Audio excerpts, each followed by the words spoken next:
Imagine ఒక morning మీ ఇంటికి milk రాకపోతే ఏమవుతుంది? ఒకవేళ వచ్చినా కూడా బ్యాడ్ స్మెల్ అండ్ చెడిపోయి వస్తే మీకు ఎలా ఉంటుంది? బట్ 1960లో ఇండియా మొత్తం ఇలానే ఉండేది. స్టోరీలోకి వెళ్తే విలేజెస్ లో చాలా మంది ఫార్మర్స్ డైరీ మీద డిపెండ్ అయి బ్రతుకుతూ ఉంటారు. కానీ చిన్న ప్రాబ్లం ఏంటంటే కౌస్ మిల్క్ తక్కువ ఇవ్వటం, మిడిల్ మ్యాన్ అనే వాళ్ళు ధరలు తగ్గించడం. దీనివల్ల ఫార్మర్స్ మార్నింగ్ నుంచి ఈవినింగ్ వరకు ఎంత కష్టపడినా సరే మనీ వచ్చేది కాదు. అప్పుడే డాక్టర్ క్యూరీ 1970లో ఆపరేషన్ ఫ్లడ్ అనే ప్రాజెక్ట్ ని స్టార్ట్ చేశారు. మెయిన్ గా మిడిల్ మ్యాన్ తో ప్రాబ్లం కాబట్టి దీనికి సొల్యూషన్ గా ఫార్మర్స్ అందరినీ కోఆపరేటివ్ చేశాడు. అంటే ముందేమో ఫార్మర్స్ అందరూ వాళ్ళ పాలని మిడిల్ మ్యాన్ కి ఇచ్చేవాడు, మిడిల్ మ్యాన్ వచ్చేసి డైరీ వాళ్ళకి అమ్మేవాడు.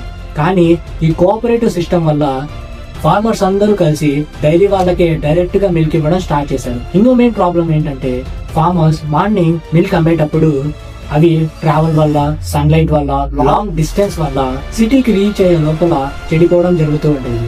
దీనికి సొల్యూషన్ గా అందరూ కూడా విలేజెస్ లో స్టీల్ చిల్లింగ్ ట్యాంక్స్ ని పెట్టారు. ఇన్సైడ్ ఫ్రిడ్జ్ లాంటి కూలింగ్ సిస్టమ్ తో 4 సెంటీగ్రేడ్ కూల్ ని మెయింటైన్ చేశారు.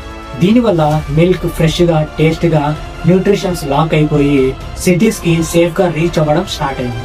ఇది వైట్ రెవల్యూషన్. మిల్క్ ప్రొడక్షన్ ని ఇంక్రీజ్ చేయడమే కాదు, చాలా మంది ఫార్మర్స్ కి జీవితాలను ఇచ్చింది. అర్థమైంది కదా? నెక్స్ట్ ఇంకో ఇంట్రెస్టింగ్ వీడియోతో మళ్ళీ కలుసుకుందాం. అంతవరకు this is Sahith signing off.